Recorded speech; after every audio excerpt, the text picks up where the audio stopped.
కావేరి నది సబ్బుతో బాగా రుద్దుకొని నీళ్లు పోసుకున్నట్లుగా నురగగా ఉంది. తెల్లటి నురుగు కిందుగా ఎర్రమన్ను ఈ ఒడ్డుకు ఆ ఒడ్డుకు మధ్యన వేగంగా ప్రవహిస్తూ ఉంది. దృష్టి ఆనినంత వరకు జలం కనిపిస్తూ ఉంది. మెట్ల మీద, మండపాల మీద మొలిచిన పిచ్చి మొక్కలు, పొదలు.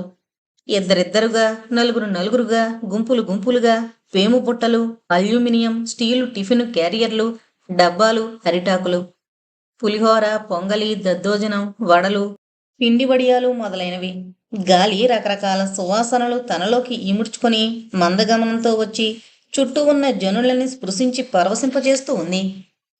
ఎడం అరిచేతిలో అరిటాకు ముక్కపరిచి అందులో పులిహోర, చిప్సు అమ్మ తరిమి తరిమి పెడుతుంటే త్యాగుకి సంతోషంగా ఉంది. అమ్మయ్య, నాన్నిక్కడ లేడు అనుకున్నాడు త్యాగు సంతోషంతో. తండ్రి కూడా వెంటొచ్చుంటే ఇలా హాయిగా ఉండడానికి సాధ్యం కాదు. ఆయన ఇలా ఊరికే కూర్చొనిచ్చి ఉండేవాడా? హెడ్ మాస్టర్ గారి భార్య రేపు ఆషాఢ పౌర్ణమి. మేమంతా కావేరి నది ఒడ్డుకు వెళుతున్నాం. రాజమ్మని పిల్లల్ని పంపండి అని అడగడంతో ఆమె మాట తీసేలేక నాన్న పంపడానికి ఒప్పుకున్నాడు. అడిగినావిడ హెడ్ మాస్టర్ గారి భార్య. ఇంకొకరైతే ఒప్పుకునేవాడు కాదేమో. ఆమె మాట కాదనడానికి దమ్ములుండద్దు. నేను రాను. నువ్వు పిల్లలు కావాలంటే వాళ్లతో వెళ్ళి బుద్ధిగా తిరిగి రండి. వెళ్ళామంటూ తైతకలాడి ఒళ్ళు మరిచిపోకు, తెలిసిందా? అమ్మ జవాబు చెప్పకుండా తలాడించింది. వెంటనే చింతపండు పిసికి కాచిపెట్టింది. బంగాళదుంపలు చక్రాలుగా తిరిగి అవి ఊరమిరపకాయలు వేయించి దాచింది. ఆవాలు, మినపప్పు, గుమ్గుమ్లాడే ఇంగువ, ఎండుమిరపకాయలు వేసి పోపు వేయించి చింతపండు పులుపు వేసి పులిహోర కలుపుతుంటే ఇల్లంతటినీ పోపు సువాసన చుట్టబెట్టేసింది. అమ్మ చేతులతో ఏం వండినా ఎంత రుచిగా ఉంటుందో, ఎంత కమ్మని వాసన! 3 ఏళ్ల వసంత అల్లరి చేయకుండా అమ్మ పనికి అడ్డు రాకుండా చూసుకుంటున్నాడు త్యాగు. వాడు వంటింటి గుమ్మంలో చెల్లి చేయి పుచ్చుకునున్నాడు. అమ్మ తెల్లవారగట్ల 4ంటికి లేచి అన్నం వార్చి పులిహోర, దద్దోజనం కలిపింది. చక్కెర పొంగలు కూడా చేసి 7 అయ్యేటప్పటికి అన్ని పనులు ముగించుకుని ఇంట్లోంచి బయలుదేరింది. కావేరి నది దూరాన ఉండడం చేత హెడ్ మాస్టర్ గారి గుర్రం బండిలో ఆడవాళ్లు, పిల్లలు సామాను పెట్టుకుని కూర్చున్నారు. బండి వెనకగా పెద్ద మగధీరుల్లాగా హెడ్ మాస్టర్ గారి బావమరిది త్యాగు చేతితో బెత్తం పుచ్చుకుని నడక సాగించారు. ఇంకా ఎంతసేపు ఈ పులిహోర మట్టుకే తినమంటావు? ఈ పక్కన కాస్త చక్కెర పొంగలు కూడా పెట్టమ్మా. వసంతని ఎత్తుకుని ఒక చేత్తో పొంగలి వడ్డిస్తోన్న అమ్మని చూసి, వసు, నా దగ్గరికి రావే అంటూ చేయి జాపి చెల్లెల్ని ఒడిలో కూర్చోబెట్టుకున్నాడు త్యాగు. వసంతని చూసినప్పుడల్లా అమ్మని తయారు చేసిన అందమైన అచ్చులో దీన్ని పోసి బ్రహ్మ తయారు చేశాడేమోనని అనిపిస్తూ ఉంటుంది త్యాగుకి. అచ్చు అమ్మ కళ్ళ వంటి కళ్ళు, అదే రంగు, అదే పోలిక, అంతా అచ్చుగుద్దినట్లు. పెద్దదయ్యాక వసు అచ్చు అమ్మలాగానే ఉంటుంది. అన్ని విధాలా అమ్మ పోలికలతోనే ఉంటుంది. చిన్నతనంలో ఒకే ఒక్క పిల్లవాడవడం చేత తనకి తమ్ముడు గాని చెల్లెలు గాని ఎవరూ లేరని బాధగా ఉండేది. తన స్నేహితులందరికీ, ముఖ్యంగా ఆ వీధిలో పిల్లలందరికీ తమ్ముడో చెల్లెలో లేక ఇద్దరూనో ఉంటుంటే తనకి మట్టుకు ఎవరూ లేరని బాధగా ఉండేది. అమ్మ ఒడిలో పడుకొని ఎన్నోసార్లు ఈ విషయం గురించి అడుగుతూ ఉండేవాడు. అమ్మా, నాకు తమ్ముడు పాపాయి కావాలి. అమ్మ నవ్వేది. ఏం, చెల్లెలు పాపాయి వద్దా? అది కావాలి, కానీ మొట్టమొదట తమ్ముడే కావాలి. ఎందుకట? తమ్ముడైతే నాతో గోటి బిళ్ళ ఆడతాడు, చెడుగుడు ఆడతాడు. చెల్లైతే తొక్కుడు బిళ్ళ తప్ప ఇంకేం చేత కాదుగా. వాడి తర్వాత రాజమ్మకి 2 సార్లు గర్భస్రావం అయిన సంగతి త్యాగుకి తెలీదు. చిన్నపిల్లవాడు అవడం చేత వాడికి విషయాలు తెలియలేదు. అయితే వసంతని కడుపుతో ఉన్నప్పుడు మటుకు అలా కాదు. ఒక రోజున ఆడుకోవడానికి పోయినవాడు కాసేపటికి గబగబా పరుగెత్తుకుంటూ ఇంటికొచ్చాడు త్యాగు. అమ్మా, దొడ్డువైపున కూర్చుని ఇడ్లీకి పప్పు రుబ్బుతో ఉన్న తల్లి వీపు మీద ఆనుకొని 2 చేతులతో ఆమె మెడను చుట్టి గబాల్ని అడిగాడు. అమ్మా, నీకు పాపాయి పుట్టబోతుందటగా నాన్న చెప్పాడు. నిజంగానా పాపాయి పుడుతుందా? వాడికి ఎవరు చెప్పారట? వాళ్ళమ్మ. 40 రోజులు కూడా అవలేదు, అప్పుడే ఈ వార్త వీధిలో నలుగురికి పాకిపోయిందే. ఏమమ్మా చెప్పవు? అవునరా. త్యాగు మనసులోని కోరికే ఇన్నాళ్లకు ఫలించింది. వాడి 2 కళ్ళు ఉత్సాహంతో తళతళమంటున్నాయి. అమ్మా, ఎప్పుడు పుడుతుంది? ఇంకా 8 నెలలయ్యాక. 8 నెలలే? బాబోయ్! ఏంటమ్మా, ఎన్నాళ్ళ దాకా ఎందుకు ఆగాలమ్మా? పాపాయి పెరగద్దా అందుకని. ఒక నిమిషం పాటు ఏదో ఆలోచనలో పడ్డాడు. అయితే ఇప్పుడు నీ పొట్టలోపల పాపాయికి తలుంటుందా అమ్మా? ఆ తర్వాత కాళ్ళొస్తాయి కదూ, కాళ్ళ తర్వాత చేతులు, అలాగే కదమ్మా? రాజమ్మ నవ్వింది. ఆ తర్వాత నెల నెల అడుగుతుండేవాడు త్యాగు. తలొచ్చేసింది కదా, తలకు కళ్ళు, ముక్కు, నాలుక వచ్చేసుంటాయి. ఇక చేతులు కాళ్ళు మట్టుకే మిగిలిపోయాయి. ఇవి ఎప్పుడొస్తాయోనని త్యాగు తనలో తాను అనుకుంటూ ఎదురు చూస్తుండేవాడు. మొదట్లో తమ్ముడు పుట్టలేదు అన్న అసంతృప్తున్న పోను పోను ఆ విషయం మరిచిపోయి ఒక్క చదువుకుంటున్న వేళల్లో తప్ప మిగతా సమయంలో చెల్లెల్ని ఆడిస్తూ ఉండేవాడు త్యాగు. తల్లి పసిపిల్లకి తలంటి నీళ్లు పోస్తున్నప్పుడు కూడా పక్కనుండి చెంబెత్తి నీళ్లు పోస్తుండేవాడు. కేర్ కేరమని పాప రాగం మొదలు పెడితే సరి, తక్షణం దాన్ని ఊరుకోబెట్టడానికి కింది పెదిమ నోట్లో పెట్టుకుని బెకబెకమని శబ్దం చేసేవాడు. ఆ శబ్దానికి అది వెంటనే ఏడుపు మానేసి ఆడుకునేది. చిన్ని తల్లి, చిన్ని తల్లి, ఎన్నాళ్ళు ఎక్కడున్నావు అంటూ తల్లి నీలాంబరి రాగంలో జోలపాట పాడుతూ ఉయ్యాల ఊగుతుంటే ఆ పాట మాధుర్యాన్ని మైమరిచి ఆస్వాదించేవాడు. పిల్ల తల నిలపడం మొదలు పెట్టగానే ఒళ్ళో పడుకోబెట్టుకుని సంతోషపడిపోయేవాడు. 7-8 నెలలొచ్చేటప్పటికి వసు కూర్చుని పాకడం నేర్చుకున్న తర్వాత దాన్ని 2 చేతులతో ఎత్తుకుని గుండెలు కానించుకుని వీధి గుమ్మంలో నిల్చునేవాడు. ఇంటి వెనకాల ఖాళీ స్థలంలో తిప్పేవాడు. వంటింట్లో అమ్మ వంట చేసుకుంటుంటే చెల్లితో అక్కడే కూర్చుని ఆటలాడుతుండేవాడు. అమ్మ దగ్గర నేర్చుకున్న పాటలు వాడు పాడుతుంటే వసు బొమ్మల నేల మీద కూర్చుని అభినయిస్తూ ఉండేది. పాటకి తగినట్లు కళ్ళు చేతులు తిప్పేది. 2 చేతులతో బియ్యం రోట్లో వేసి రుబ్బడం, అన్నం వార్చడం, ధాన్యం దంచడం ఇత్యాదివి అభినయం చేసి చూపించేది. ఆపుకోలేనంత గాఢమైన నిద్రొచ్చేస్తున్నా అది నేను రాను పో అన్నట్లు చెయ్యి నిర్లక్ష్యంగా ఊపి చూపించేది. త్యాగు పాడే పాటకు సమంగా ఎక్కడికక్కడ అభినయం చేసి చూపేది వసు. అమ్మ బాబోయ్, ఇది సరైన జానరా, ఎంత చక్కగా అభినయం చేస్తుందో అని అమ్మ ఆశ్చర్యపడేది. అమ్మతో పాటు త్యాగుకి కూడా గర్వంగా ఉండేది. వసు పుట్టాక ఆ పసిదానితో వాడు ఎక్కువ కాలక్షేపం చేస్తున్నాడని, ఆటపాటలతో కాలం గడుపుతున్నాడని తండ్రి తిట్లు తన్నులు అధికం చేశాడు. అయినప్పటికీ త్యాగు వాటి గురించి అంత బాధపడడం లేదు. పూర్వంలా ఆ దెబ్బలు వాణ్ణంత బాధించడం లేదు. బడవ, రాస్కెల్, ఆడపిల్లతో సమంగా వంటింట్లో చేరి ఆటలాడతావురా, నీకు సిగ్గులేదు? వెళ్ళి పరికిణీ కట్టుకుని జుట్టు పెంచుకుని మీ అమ్మ పంటి చెంగు వెనకాల దాకో, చొచ్చు వెదవా. తండ్రికి కోపం పెరిగింది అంటే ఆ నోట్లోంచి ఎటువంటి చెడ్డ మాటలైనా వస్తాయి. వాటికొక హద్దంటూ ఉండదు. చూస్తూ ఊరుకోలేక అమ్మ కల్పించుకుని వెనకేసుకొచ్చినా మధ్యనొచ్చినా అమ్మకి తిట్లవడ్డం జరుగుతుంది. ఇద్దరికీ సమంగానే వడ్డిస్తాడు తండ్రి. మీ ఇంటాయనికి స్వామినాథయ్య అని పేరు పెట్టుండకూడదే రాజమ్మ, దుర్వాసుడని పేరు పెట్టుంటే సరిగ్గా ఉండేది. బయట ప్రపంచంలో ఊర్లో నలుగురిలో గౌరవం ఉంటే సరిపోతుందా? ఏం శాస్త్రాలు చదివి ఏం లాభం? భార్యా పిల్లల్ని అభిమానంగా చూసుకోవడం తెలియని చదువు దేనికి? శాస్త్రజ్ఞానం దేనికి? అమ్మకంటే పెద్దది అమ్మకు అక్కయ్య ఒక ఆవిడుంది. ఆవిడ ఒక్కరితే నాన్నని ఎదిరించి మాట్లాడగలిగింది. నాన్నని విమర్శించగల ధైర్యం ఒక్క పెద్దమ్మకు మట్టుకే ఉంది. నాన్నను తల మీద ముడితో, చేతిలో కమండలంతో, కాషాయ వస్త్రంతో ఈ వేషంలో ఊహించుకుంటున్నాడు త్యాగు. వాడి కడుపులోంచి నవ్వు తెరలు తెరలుగా పొంగొస్తోంది. సినిమాల్లో వచ్చే ఋషిలాగా పొడవైన గెడ్డం, తుప్పలాంటి మీసాలు, టకటకమని శబ్దం చేసే కర్ర పాదుకలు. దుర్వాస మునీశ్వర బహుపరాక్. ఏంట్రా నవ్వు? దేనికి రాలా నవ్వుకుంటున్నావు? నాకు చెప్పకూడదా? భోజనాలు అయిపోయాక గిన్నెలన్నీ కడిగి తీసుకొస్తోన్న హెడ్ మాస్టర్ గారి భార్య అడుగుతోంది. ఏమీ లేదండి. ఒళ్ళో కూర్చున్న వసంతని దించి కింద కూర్చోబెట్టి చేయి కడుక్కునేందుకు వెళ్ళాడు త్యాగు. పై మెట్టు మీద జాగ్రత్తగా కాలు జారిపోకుండా ఆంచి వంగి నిల్చుని కావేరి నీటిలో చేయి కడుక్కుంటూ ఈరోజు ఎప్పటికీ మరిచిపోలేను అనుకున్నాడు మనసులో. ఆ ఆషాఢమాసపు తొలి రోజునే వసంత దుర్ఘటనకు లోనైంది. అది మరిచిపోలేనటువంటి రోజుగా శాశ్వతంగా నిలిచిపోయింది త్యాగు జీవితంలో. కావేరి నది ఒడ్డుకొచ్చి స్నానాదులయ్యాక భోజనాలు చేసి ఇళ్లకు చేరుకున్నారు. ఇల్లు చేరుకోగానే రాజమ్మ పిల్లలతో పాటు తను కాసేపు పడుకుని ఒక కుణికు తీసింది. సాయంత్రం 6 గంటల ఉంటుంది. త్యాగు నూతి దగ్గరికెళ్ళి కాళ్ళు చేతులు కడుక్కుని సంధ్యావందనం చేస్తున్నాడు. నిశ్శబ్దంగా ఉన్న ఆ పరిసరాల్లోంచి వసంత గట్టిగా కేక వేయడం వినిపించింది. వసంత అరుగు మీద నిల్చుని ఎటో చూస్తూ ముందుకు చూడకుండా అడుగులు వేస్తోంది.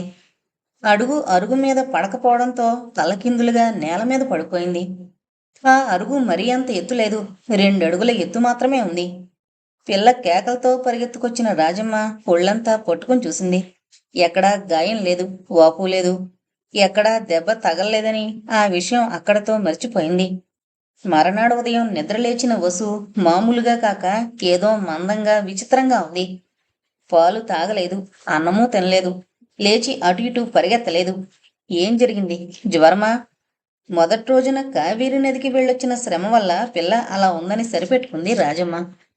ఆ రాత్రి నిద్రపోతున్న పిల్ల అర్ధరాత్రి నిద్రలోంచి లేచి ఒళ్ళున పెద్ద వాంతి చేసుకుంది. వాంతైన మరుక్షణం నుంచి పిల్ల మన స్పృహలో లేదు.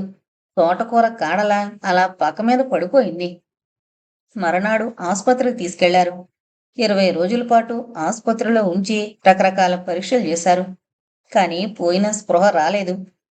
గబగబమని పరుగులెత్తి ఆడుకునే పిల్ల ఒక్కచోట కాలు నిలవకుండా ఆడుకునే వయసులో ఎక్కడా చలనం లేదు.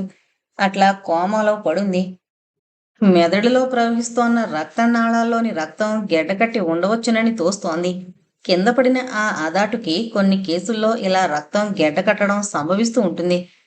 మీరు కావాలంటే మద్రాసు తీసుకెళ్లి పెద్ద డాక్టర్ చేత పరీక్ష చేయించండి. But we cannot guarantee anything. Doctor చేతులు ఎత్తేసేటప్పటికీ కట్టె బొమ్మలా ఉన్న వసంతని ఇంటికి తీసుకొచ్చేశారు. మద్రాసు తీసుకెళ్తే మటుకు ఏం ప్రయోజనం ఉంటుంది? డాక్టర్ చెప్పనే చెప్పాడుగా నమ్మకం లేదని, ఖచ్చితంగా నయం కాదని చెప్పేశాడుగా. అంతా ఆ భగవంతుని లీల. ఈశ్వర కటాక్షం లేనప్పుడు మన చేతుల్లో ఏమీ లేదని ఊరుకోవడం తప్ప మరో మార్గం లేదు. స్వామినాథయ్య పిల్లని మద్రాసు తీసుకెళ్లి వైద్యం చేయించే ప్రయత్నం విస్మరించాడు. వసు ఇంట్లో లోపలి గదిలో ఒక మూలగా చలనరహితంగా పడుండడం ఆరంభమైంది. ఆ తర్వాత సంవత్సరాలు అవమాన భారంతో గడిచిన సంవత్సరాలు. ఎప్పుడు నిద్రపట్టిందో నిశ్చయంగా చెప్పలేని ఆ బాల్య దశలో, ఇటూ అటూ దొర్లి నిద్రపోయే ఆ అమాయక దశలో ఒకరోజు రాత్రి అమ్మా నాన్న తగ్గు స్వరంతో గుసగుసలాడుకుంటున్న శబ్దంతో నిద్రలోంచి మెలకు వచ్చింది త్యాగుకి. రావే, రమ్మంటే నీ కాదు. మీకు హృదయం అంటూ ఉందా? కడుపును పుట్టిన చంటిపిల్ల ఇలా కర్రముక్కలా పడుంది. ఛీ! నాకదంతా తెలుసులే, నోరు మూసుకుని రావే. తండ్రి ఎందుకు పిలుస్తున్నాడు? తల్లి ఎందుకు రానంటోంది? అవ్యక్తమైన ఆలోచనలు, అల్లిబిల్లిగా దూబూచులాడే ఊహలు. నిద్రరాని త్యాగు ఆ వయసులో బోధపడని విషయాలు వయసొచ్చాక, పెద్దవాడయ్యాక తనకు తానే తెలుసుకోవడం మొదలుపెట్టాడు. 4 సంవత్సరాలైంది. ఇల్లులా ఉండి సత్రంలా, ఆసుపత్రిలా, శ్మశానంలా ఎన్నో రకాలుగా మారిపోయింది ఇల్లు. మాట్లాడడం, నవ్వడం అన్నీ మరిచిపోయినట్లు, వంగిపోయి పరాజితురాలైపోయినట్లు తిరిగే అమ్మ వేళ తప్పకుండా పూట భోంచేసి నోటి నిండా తమలపాకులు వేసుకుని నములుతూ ఇల్లు తగలబడిపోతే మటుకు నాకేం అన్నట్టు ఇల్లు పట్టకుండా తిరిగే తండ్రి. ఇటువంటి స్థితిలో ఏం మాట్లాడాలో, ఏం చెయ్యాలో కూడా తెలియని అయోమయంలో త్యాగు.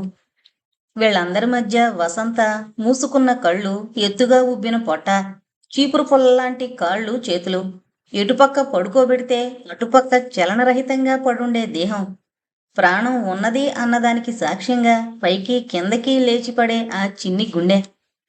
ఇలా పడుంది వసంత. ఎప్పుడూ నవ్వుతూ గిరగిరా తిరిగే ఈ పిల్ల వసంత. ఇలా పడున్న వసంతని అమ్మ కళ్ళల్లో ఒత్తులేసుకుని ప్రాణానికి ప్రాణంగా శ్రద్ధగా చూసుకుంటోంది. తెల్లవారగట్ల లేచి వసంత పక్కబట్టలు, అది 1కి 2కి వెళ్ళిన పక్కబట్టలు తీసేసి శుభ్రం చేస్తుంది. వేడివేడి నీళ్లు కాచుకొచ్చి ఆ నీళ్లల్లో తువ్వాలు ముంచి అతి జాగ్రత్తగా పిల్లని ఎత్తి వీపు కిందంతా శుభ్రంగా తుడిచి, ఒళ్ళంతా పొడి తువ్వాలతో తుడిచి పరికిణి జాకెట్టు మార్చేది. పక్క మీద శుభ్రమైన దుప్పటి పరిచి జాగ్రత్తగా పిల్లని పడుకోబెట్టి 2 పూట్ల తలకి నూనె రాసి శుభ్రంగా దువ్వి జడవేసేది. గ్లాసులో సగానికి మాల్టు కలిపిన పాలు తీసుకొచ్చి కొంచెం కొంచెం జాగ్రత్తగా చెంచాతో పోసేది. పని చేసుకుంటూ మధ్య వచ్చి పిల్లదాని పక్కన కూర్చుని కాళ్ళు చేతులు 2 నెమ్మదిగా రాస్తూ ఉండేది. పిల్లకి స్పృహొస్తుందేమోనన్న ఆశతో మధ్య వసు తల్లి, ఎలా ఉందమ్మా? అమ్మ పాలల్లో బాగా చక్కెర వేసి తీయగా తీసుకొచ్చిందా? పాలు తీయగా ఉన్నాయి తల్లి. నీకు కొత్త పరికిణి కుట్టాను, చూసావా? నీకు నచ్చిందా తల్లి? అంటూ ప్రేమగా ఆ పిల్లదాంతో మాట్లాడుతూ ఉండేది. వసు అలా మంచంలో పడున్న 2-3 నెలల తర్వాత ఒంటి మీద చిన్న చిన్న పుళ్ళు రావడం మొదలు పెట్టాయి. త్యాగుని పంపి డాక్టర్ని పిలిపించింది రాజమ్మ. ఒళ్ళు తడిబట్టతో తుడిస్తే చాలదు, రోజు బాగా పౌడర్ పుయ్యాలి. ఉడుకులోను కూడా బాగా పూస్తే పుళ్ళు తగ్గుతాయి. ఈ పుళ్ళు పెద్దవయ్యి బెడ్ సోర్స్గా మారకుండా చూసుకోండి, లేకపోతే చాలా బాధపడాల్సి వస్తుంది. ఇటువంటి పేషెంట్లు ఎన్ని సంవత్సరాలుంటారో ఎన్ని రోజులుంటారో చెప్పలేం. 1 సంవత్సరం పాటు ఉండొచ్చు, ఇలాగే తీసుకుంటూ 10 ఏళ్ళు ఉండొచ్చు. అందుకోసమనే మన జాగ్రత్తలో మనం ఉంటే రేపు ఎవరికీ శ్రమ ఉండదు. చూడండి, మొదటి నెలలోనే ఒక ఉడుకులో సీసా పౌడర్ డబ్బా తీసుకురావడానికి స్వామినాథయ్య పెద్ద అభ్యంతరం చెప్పలేదు. ఏమీ అనకుండా ఆ 2 తెచ్చి పడేశాడు. అయితే 2వ నెల రాజమ్మ ఈ 2 సామాన్లు పట్టుకురమ్మని అడిగినప్పుడు అరవడం మొదలు పెట్టాడు. ఈ ఏడుపుకు తోడు పౌడరు ఉడుకులోను కూడా కావలసి వచ్చాయా? ఆ డాక్టర్కి పని పాట లేదు, ఏదో చెబుతూ ఉంటాడు. అది విని నువ్వేమో తుయ్యమని గెంతుతున్నావు. 2 పూట్ల సబ్బు నీళ్లతో తుడుస్తున్నావుగా, అది చాలదా? రాజమ్మ వెంటనే బదులు చెప్పలేదు. తలెత్తి ముగుడు వంక సూటిగా చూస్తూ నెమ్మదిగా మాట్లాడింది. పోయిన జన్మలో ఎంత పాపం చేసుకున్నానో, ఎవరికి అపకారం చేశానో, ఈ జన్మలో నా బిడ్డకి అది కట్టి కుడిపింది. నోరు తెరిచి ఒక్క పాల చుక్క అడిగిందా? పెరుగు కావాలందా? జిలేబీ కావాలని అడిగిందా? ఆ పసిది నోరు వాయిలేక అలా పడుంటే పొట్టు పరకని కావాలని అడిగిందా? ఎలా పడుకోబెడితే అలా స్పృహ లేకుండా పడున్న ఆ నోరు లేంది పూటకి 1/2 గ్లాసుడు పాలు కూడా జీర్ణించుకోలేదు. మీరు కళ్ళారా చూస్తూనే ఉన్నారుగా. అది నోరు తెరిచి ఆకలి అని అడిగిందా? ఇప్పటికే అది చిత్రవద అనుభవిస్తోంది. అది ఇంకా పెరగకుండా ఈ పౌడరు ఉడుకులోనూ తెమ్మన్నాను. ఇది అనవసరమైన ఖర్చు అని మీరనుకుంటే దీనికి బదులుగా నేను రాత్రుళ్ళు అన్నం మానేస్తాను. నాకు సబ్బులొద్దు, పౌడర్ వద్దు, పువ్వులు కొనుక్కోను. ఇవన్నీ మానేస్తే ఖర్చు తగ్గుతుందిగా. దీనికి ముదరాగా ఉడుకులోను పౌడరు పిల్లదాన్ని కొనండి. ఇక మీదట ఖర్చవుతోంది అన్న మాట అనరుగా. అమ్మ తను చెప్పినట్లుగానే అన్నీ మానేసింది. పొడుగాటి ఆ తలకట్టు దువ్వుకుని తల నిండా పువ్వులు పెట్టుకోవడం, ముఖం రుద్దుకుని పౌడర్ వేసుకోవడం, కొత్త చీర కట్టుకుని సింగారించుకోవడం, ఇవన్నీ ఆ చిన్న వయసులో వ్యధించింది అమ్మ. ఒక సన్యాసినిలా విరాగినిలా ఆ 4 సంవత్సరాలు గడిపింది. అమ్మ పడే ఈ రంపపు కోతకి భగవంతుడు కూడా జాలిసిందేమో, లేక ఈ పడ్డ బాధలు చాలు అనుకున్నాడో తెలీదు గాని, ఆ రోజు ఉదయం నిద్రలేచి వసువు పక్కబట్టలు మార్చడానికి అమ్మ దాన్ని ఒక చేత్తో ఎత్తి పట్టుకుని రెండో చేత్తో దుప్పటి తీస్తున్నప్పుడు దాని దేహంలోని మార్పు గ్రహించగలిగింది. ఎప్పట్లాగానే చలనరహితమైన దేహమైనా, కదలకలేని దేహమైనప్పటికీ ఆ స్పర్శలో వేడి లేదు. చెయ్యి పట్టుకున్న చోటు చల్లగా మంచు ముద్దలా ఉంది. ఒళ్ళో పడుకోబెట్టుకుని పిల్ల ఒళ్ళంతా పట్టుకుని చూస్తున్నప్పుడు దేహంలో ఒక రకమైన స్తబ్దత, పెదిమల పక్క నుంచి సన్నని రక్తధార. ఏంటి, ఏం జరిగింది? నిశ్చలంగా ఉన్న ఆ గుండెల మీదకి వంగి చెవి ఆనించింది. ఆమె కడుపులో గబగబమంది. 1000 సీతాకోక చిలుకలు ఒక్కసారి గిరగిరా తిరుగుతున్నట్లయింది. చాలాసేపటిదాకా రాజమ్మ చలనం లేకుండా అలా పిల్లని ఒడిలో పెట్టుకుని కూర్చునుంది. ఆమె కళ్ళల్లోంచి కన్నీళ్లు ప్రవాహాలై కారిపోతున్నాయి. డాక్టర్ వచ్చాడు. లోపలి రక్తనాళాలు తెగి ఉండొచ్చు, లేకపోతే గెడ్డగట్టిన రక్తం కదిలి ప్రసారాన్ని అడ్డుకుని కూడా ఉండొచ్చు. ఇది కారణమని, ఇందువలన చనిపోయి ఉంటుందని ఇటువంటి కేసుల్లో నిర్ణయించి చెప్పడం కష్టం. వసంత కథ ముగిసిపోయింది. అది చనిపోయి దగ్గర నెల రోజులు గడిచాక ఈ సంఘటన జరిగింది. అమ్మ ఈ 4 సంవత్సరాలుగా వసంత పక్కన పడుకుంటూ ఉండడం చేత త్యాగు ముందు వరండాలో పడుకోవడం అలవాటు చేసుకున్నాడు. ఈ అలవాటు వసంత పోయిన తర్వాత కూడా మార్చుకోలేదు. త్యాగు ముందు వసారాలో, అమ్మ లోపల గదిలో, నాన్న ముందు గదిలో, వసారాకి అనుకున్న గదిలో పడుకుంటుండేవాడు. గాఢంగా నిద్రపోతున్న త్యాగుకి కాలు ఎవరో తొక్కడం చేత గబాలన మెలకు వచ్చి కళ్ళు తెరిచి చూశాడు. నాన్న లోపలికి వెళ్ళాడు. బహుశా మంచినీళ్ల కోసం వెళ్ళుంటారా? స్వామినాథయ్య వంటింట్లోకి వెళ్ళలేదు. లోపల గదిలోకి దూరాడు. 2 నిమిషాల్లో లోపల నుంచి రాజమ్మ కంఠం పెద్దగా తీవ్రంగా వినిపించడం మొదలుపెట్టింది. వదలండి, వదలమంటుంటే. స్వామినాథయ్య ఏం జవాబు చెప్పాడో త్యాగుకి స్పష్టంగా వినిపించలేదు. కాని ఆ కంఠంలో ఒక వేడుకోలు బ్రతిమలాడుతున్నట్టు, ఏదో అడుగుతున్న ధోరణి. వదలమంటుంటే మీకు కాదు, మీద మీదకు రాకండి. ఏమే రాజ్యం, ఎందుకు అరుస్తున్నావు? కేకలేకు. అరుస్తానా, కరుస్తాను కూడా. మీకు ఒళ్ళు తెలియకపోతే నాకు తెలియదనుకుంటున్నారా? మీకు సిగ్గు సరం లేదా? సిగ్గు గిగ్గు అన్నామంటే పళ్ళు రాలగొడతాను, జాగ్రత్త. రాలగొట్టండి, పళ్ళు ఒకటే కాదు, ఈ ప్రాణాన్ని కూడా తీసుకోండి, పర్వాలేదు. పిల్లదాన్ని తలుచుకుని నేను కుమిలేడుస్తుంటే మీకు పెళ్ళం కావాల్సి వచ్చిందా? అది స్పృహ లేక రాయిలా పడున్నప్పుడు మీకు ఈ ధ్యాస తప్ప మరొకటి ఏడిసిందా? మీకు పిల్ల ముఖ్యం కాదు, పెళ్ళము ముఖ్యం కాదు, అది పడుతున్న మనోవేదన అక్కర్లేదు. ఎంతకీ పడక తప్ప మీకేమీ అక్కర్లేదు. మీరు మనిషా అని? మీరు మనిషి కాదు, జంతువు. అడవిలో తిరిగే క్రూర మృగం కంటే అతి హీనమైన జంతువు మీరు. అమ్మ అంత బిగ్గరగా అరిచి మాట్లాడడం త్యాగు ఎప్పుడూ వినుండలేదు. టప్ టప్ మని లోపల గదిలోంచి శబ్దం. దొంగ గాడిద, నన్ను జంతువు అంటావటే? నువ్వు లేకపోతే నాకు గతి లేదనుకున్నావా? నాకు వెళ్లే చోటు లేదనుకుంటున్నావు కదూ? నేను మొగాణ్ణే. నీ కాళ్ళ మీద పడి వేడుకుంటున్నాను అనుకుంటున్నావా? నీ కాళ్ళ కింద పడుండే చిల్ల పెంకుననుకున్నావటే? గొంతు హెచ్చించి స్వామినాథయ్య అరిచి అరిచి త్యాగు కాళ్ళని దాటుకుని ముందు వాకిట్లోకి వెళ్ళిపోయాడు. త్యాగు పొత్తి కడుపులోంచి కోపం సెగలు కక్కుతూ పొంగి పొర్లడం మొదలుపెట్టింది. పరిగెత్తుకుపోతున్న తండ్రిని లాగి పట్టుకొచ్చి కట్టిపడేసి చెంతబరికతో బాధాలన్న పిచ్చి కోపం వచ్చింది. తల్లి దగ్గరికి వెళ్ళి, అమ్మా నువ్వు ఏడవకమ్మా అని ఓదార్చాలన్న ఆతృత. ఏమీ చేయలేని నిస్సహాయతతో ముడుచుకుని పడుకుని పైన దుప్పటి కప్పుకుని నిశ్శబ్దంగా తనలో తాను ఏడవడం ఒకటే అతను చేయగలిగాడు. వసువు పోయిందన్న దిగులా, లేక ఇటువంటి జంతుప్రాయుడైన మొగుడు తనకి లభించాడన్న అవమానమా? దేనివల్ల, ఎందువల్ల? వివరాలు ఎలా ఉన్నా వసంత చనిపోయిన 7 నెలలు పూర్తిగా నిండకుండానే, రోగము రొస్టు ఏమీ లేకుండానే మాట్లాడుతూ మాట్లాడుతూ రాజమ్మ ప్రాణాలు అనంత వాయువులో లీనమైపోయాయి. అనుకోకుండా జరిగిన ఈ సంఘటనలతో త్యాగు ప్రాణ సమానులైన చెల్లిని తల్లిని ఇద్దరినీ కోల్పోయి అనాథలా ఒంటరిగా మిగిలిపోయాడు. అమ్మ వెళ్ళిపోయిందా? తనని ఒంటరివాణ్ణి చేసి వెళ్ళిపోయిందా?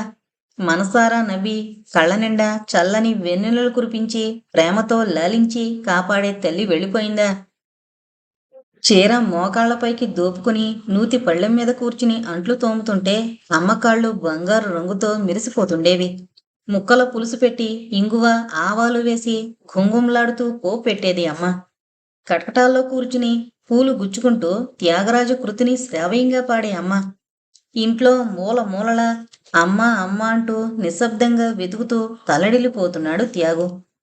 ఇంటికి వెళ్ళడానికి బుద్ధి పుట్టక, తండ్రికి కోపం వస్తే వచ్చిందిలే అని లక్ష్యపెట్టక స్కూల్ నుంచి సరాసరి కావేరీ నది ఒడ్డుకెళ్ళి చీకటి పడేదాకా అక్కడ కూర్చుని కాలక్షేపం చేసేవాడు. పొలం గట్లమట పచ్చిక బేళ్లల్లో తిరుగుతుండేవాడు. మామిడి తోపులోంచి కుహు కుహు అని మధురంగా కూస్తోన్న కోయిల కోతలు చెవున వేసుకోకుండా మోకాళ్ల మీద తలానించి కూర్చుని తల్లిని తలుచుకుని ఏడుస్తుండేవాడు. అతను ఎస్ఎస్ఎల్సి క్లాస్కొచ్చేటప్పటికి అమ్మ సంవత్సరీకాలు అయిపోయాయి.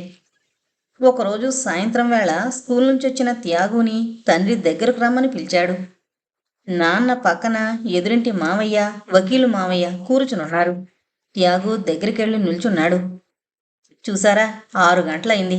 ఇప్పటికీ ఈ అయ్యగారికి స్కూల్ నుంచి ఇంటికొచ్చే తీరిక దొరికింది. అసలు ఇంటికి రావాలన్న శ్రద్ధుంటే కదూ. స్కూలు వదిలిపెట్టాక సరాసరి ఇంటికి రారా నాయనా అని చెబుతాను. ఇంటికొచ్చి ఆ సంధ్యావందనం పూర్తి చేసి పుస్తకాలు తీసి చదువుకోరా, ఇది స్కూలు ఫైనల్ క్లాసు అని రోజు పాట పాడుతూనే ఉంటాను. కానీ ఏం ప్రయోజనం? అది పోయినప్పటి నుంచి వీడిలా తయారయ్యాడు. కోపం పట్టలేక 2 అంటిస్తే ఆడపిల్లల బోరుని ఏడుస్తాడు. వీడిని ఎలా పెంచాలో తెలియకుండా ఉంది. మీరే చెప్పండి, వీడు ఎలా బాగుపడతాడో? వేళకి తిండి తిండు, రాత్రులు నిద్రపోడు. ఈ కారణం చేతనే ముఖ్యంగా వీడి కోసమే ఈ నిర్ణయం తీసుకున్నాను. ఇంతకు మించి నేను చేయగలిగింది ఏదన్నా ఉందా? మీరే చెప్పండి. తండ్రి కంఠం కొత్తగా మార్దవంగా ఉంది. త్యాగు తలెత్తి తండ్రి వంక చూస్తూ నిల్చునున్నాడు. ఏంట్రా అలా చూస్తూ నిల్చున్నావు? అర్థమవలేదా? తల్లి ఆలనా పాలనా లేక నువ్వు పడుతోన్న అవస్థ చూడలేక మీ నాన్న పెళ్లి చేసుకుందామని నిశ్చయించుకున్నాడ్రా. అంతా నీకోసమే, అర్థమైందా? వకీలు మావయ్య చెప్పిన మాటలు నమ్మలేనట్లుగా కళ్ళు పెద్దవి చేసి చూస్తూ నిల్చున్నాడు త్యాగు. పెళ్ళా? తండ్రి పెళ్లి చేసుకుంటాడా? అమ్మ స్థానంలో మరో ఆడదాన్ని తీసుకొస్తున్నాడా? గుండెల్లో ఏదో పదునైన ముళ్ళు కసుక్కున దిగినట్లయి ఆ బాధ వల్ల కళ్ళ నిండా కన్నీళ్లు తిరిగాయి. బదులు చెప్పకుండా గిరుక్కున తిరిగి గబగబా లోపలికి వెళ్ళిపోయాడు.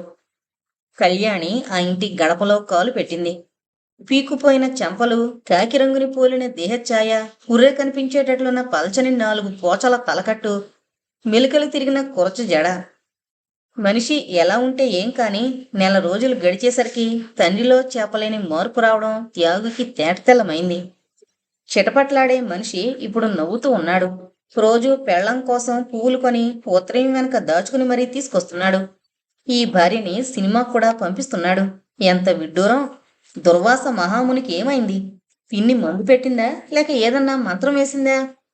స్పెషల్ క్లాసు పెట్టిన మేస్టార్కి ఒంట్లో బాగోకపోవడం చేత ఆ క్లాసు క్యాన్సిల్ అయింది. అందుచేత త్యాగు స్కూల్ నుంచి ఇంటికి తిరిగి రాక తప్పలేదు. అయిష్టంగానే ఇంటి దగ్గర పట్టాడు. మధ్యాహ్నం వేళ టైము 11:30 అయి ఉంటుంది. భోజనాలు అయి ఉంటాయి. అందుచేత వీధి తలుపు గడియ పెట్టుంది.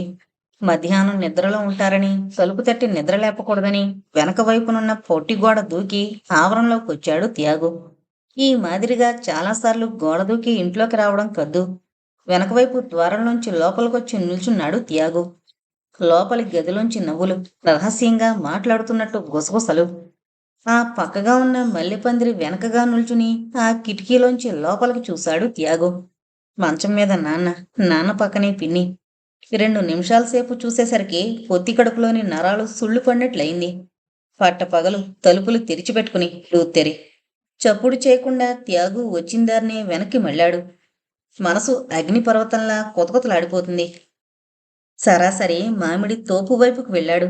డబ్బులు పెట్టి 3 ముక్కలాట ఆడుతున్న కాశీ పక్కకు వెళ్ళి చతికిల పడ్డాడు. నువ్వు సరైన ఆడపిల్లవరా, నీకు వెన్నుముక లేదురా, బ్రాహ్మణ పిల్లాడు వయ్యుండి ఇంత పేలవంగా ఉంటావా? నీకు తిట్టడం కొట్టడం కూడా చేత కాదురా.